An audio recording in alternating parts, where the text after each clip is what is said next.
Hello, नमस्कार। कैसे हैं बच्चे? आशा करते हैं आप लोग अच्छे होंगे और आपकी पढ़ाई बेहतर हो चल रही होगी। मैं हूँ आपका दोस्त नीरज सर। और हमने जो बच्चे 2026 में मैट्रिक वाले हैं, एग्जाम देने वाले हैं, उनके लिए कुछ वीडियो लेके आए हैं मैथ का। तो हमने त्रिकोणमिति स्टार्ट किया था और त्रिकोणमिति आपका खत्म हो चुका है।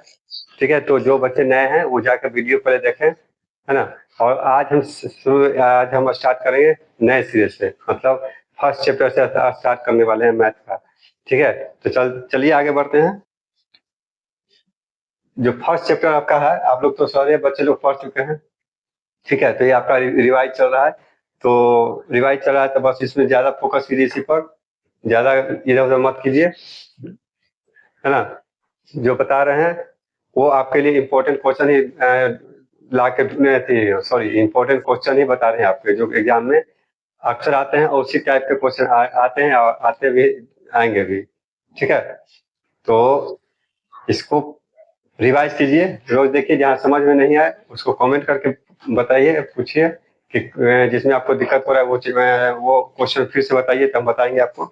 ठीक है, चलिए। पहला चैप्टर जो होता है वो है रियल नंबर, मतलब वास्तविक संख्या। ठीक है, तो वास्तविक संख्या होता क्या है? तो वास्तविक संख्या होता है बच्चा कि वैसी संख्या जो परिमेय संख्या और अपरिमेय संख्या को अगर दोनों को मिलाते हैं तो मिलाने के बाद जो संख्या बनती है उसी को हम लोग वास्तविक संख्या कहते हैं। इसको इंग्लिश में कहते हैं रियल नंबर, है ना। कोई पूछे कि वास्तविक संख्या क्या होता है, तो परिमेय संख्या और अपरिमेय संख्याओं का जो संयुक्त होता है उसे हम क्या कहते हैं? वास्तविक संख्या कहते हैं। वास्तविक संख्या आपको धनात्मक ऋणात्मक भी हो सकता है ना। माइनस में भी होता है और प्लस में भी होता है, जीरो तो ऑलरेडी रहता ही है। तो सबसे पहले ये तो वास्तविक संख्या हो गया, है ना। देखिए, वैसी संख्या वैसी संख्या जो परिमेय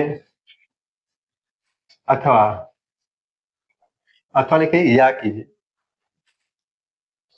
और परिमेय और अपरिमेय संख्याओं का जो परिमेय संख्या और परिमेय संख्याओं का योग, मतलब संयोग हो, है ना, मतलब जुड़ा हुआ हो, मतलब दोनों हो इसमें। ठीक है, इसको कहते हैं रियल नंबर, मतलब वास्तविक संख्या।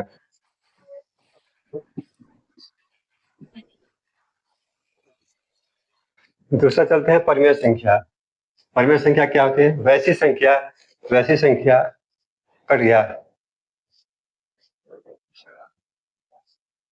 चल रहा है ना। वैसी संख्या जो p बाई क्यू के रूप में हो, के रूप में हो, है ना, वे परिमेय संख्या होती है। जहां q जो है ये जीरो के बराबर नहीं होना चाहिए, मतलब q जीरो नहीं होना चाहिए, है ना। वैसी संख्या को क्या कहते हैं? परिमेय संख्या कहते हैं। जैसे 2/3, 4/5, है ना, 5/3, इस तरह से। अपरिमेय संख्या कहते हैं वैसी संख्या जो p बाई क्यू के रूप में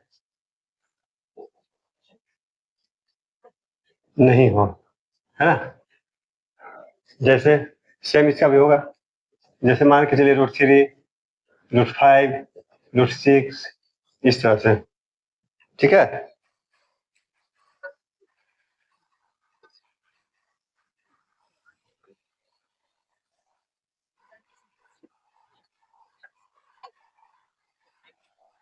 अच्छा। तो अपरिमेय संख्या का वास्तविक संख्या है, इसका एग्जाम्पल भी लिख सकते हैं। दोनों का सेम, जैसे √2, √3, 5/4, 3/4, है ना, इस तरह से।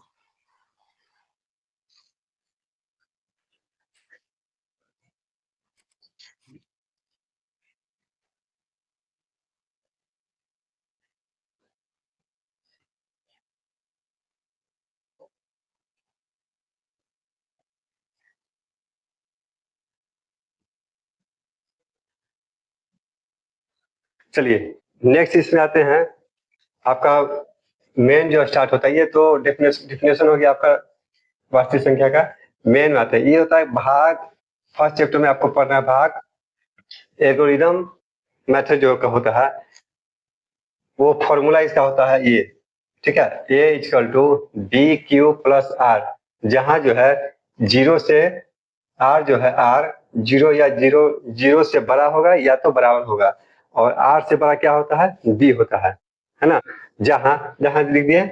और ये क्यू जो होता है, ये क्यू आपका भागफल का काम करता है, और आर जो है शेष होता है, आर शेष होता है, रिमाइंडर शेष होता है ना। कैसे देखिए, हम लोग पढ़े हैं ना, एक पढ़े में फॉर्मूला पढ़ते पढ़े हैं बचपन से, भाज्य बराबर क्या होता है भागफल, भाज्य बराबर भाजक, सॉरी भाजक गुना भागफल, भागफल जो शेष है ना। हम लोग पढ़े हैं ना, भाज्य बराबर भाजक गुने भागफल जोड़ शेष।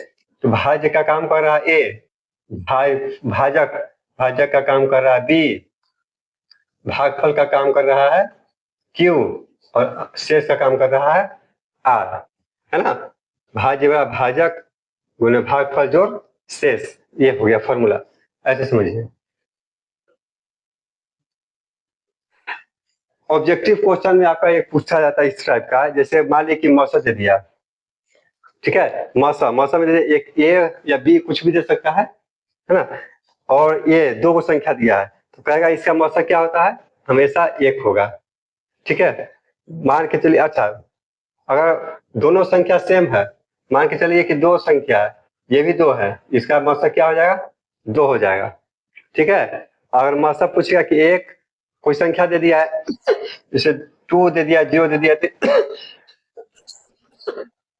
क्या हो जाएगा टू, ये हो जाएगा, ये याद रखिएगा, है ना।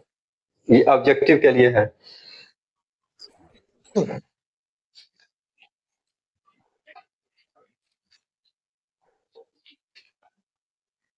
चलिए अब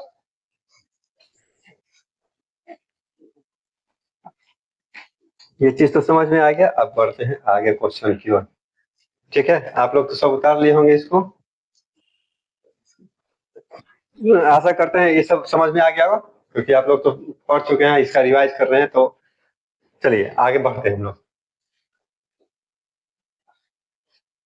नया क्वेश्चन क्यों चलते हैं, कैसे क्वेश्चन पूछा है, बहुत इजी क्वेश्चन है इसमें। क्वेश्चन कैसे पूछा था देखिए, पहले फॉर्मूला क्या बता है, ए बराबर बी क्यू प्लस आर, इसको याद रखिएगा, बी क्यू प्लस आर, ये सिर्फ फॉर्मूला आपके सामने रहेगा। चलिए क्वेश्चन लेके चलते हैं। मान के चलिए कि दिया हुआ है ए बराबर 72, बी बराबर 9, तो कहेगा तो आर का मान निकाले, यहाँ से आर का मान निकाले, तो क्या करेंगे, जो जो जिसका जिसका वैल्यू दिया है उसको पुट कर देते हैं। क्या है, a equal to b q plus r, B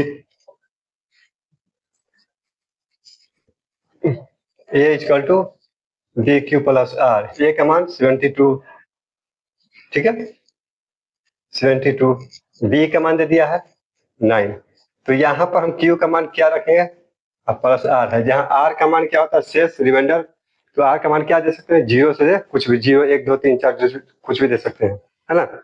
तो एक क्वेश्चन के अनुसार, है ना। कैसे, अब देखिए हम लोग क्या ये क्या हो गया, भाज्य भाजक गुणे भागफल जोड़ शेष, ठीक है, यही है ना। 72 है ये दिया हुआ, भाज्य ये भाजक गुणे भागफल, ये होता है भागफल, ये होता है शेष,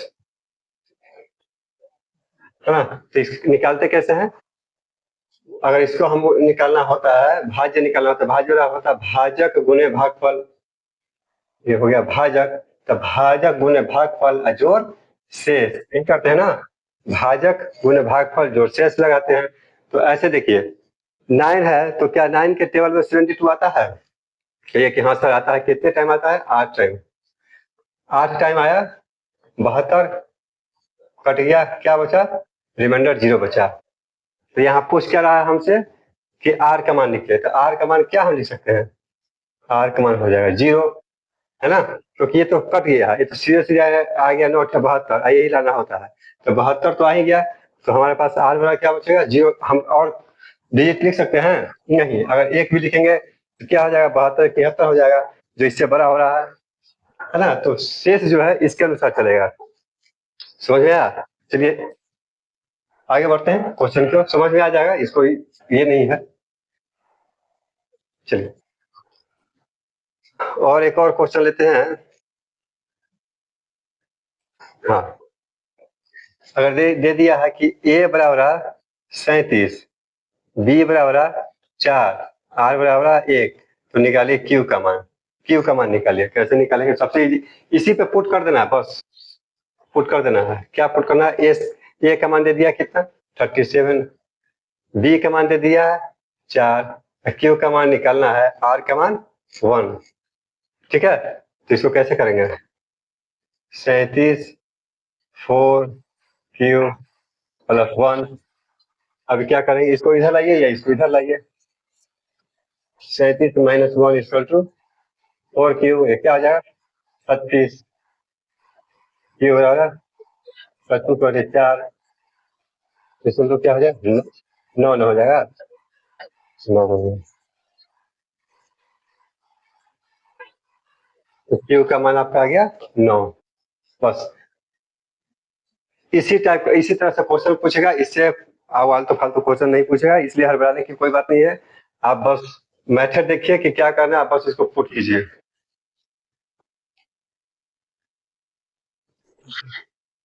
चलिए एक और ले लेते हैं, कंफ्यूजन दूर हो जाएगा, क्योंकि इससे आगे तो ऐसा तो कितना भी टफ पूछेगा तो बता दीजिएगा।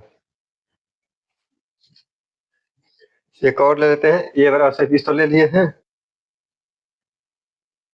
बी बराबर दे दिया है 4, क्यू बराबर 5, आर बराबर 1, तो ए का मान निकलना है। अब बताइए इसमें कुछ है? जैसे जैसे दिया वैसे वैसे, तो ऐसे ऐसे क्या करते हैं हम लोग,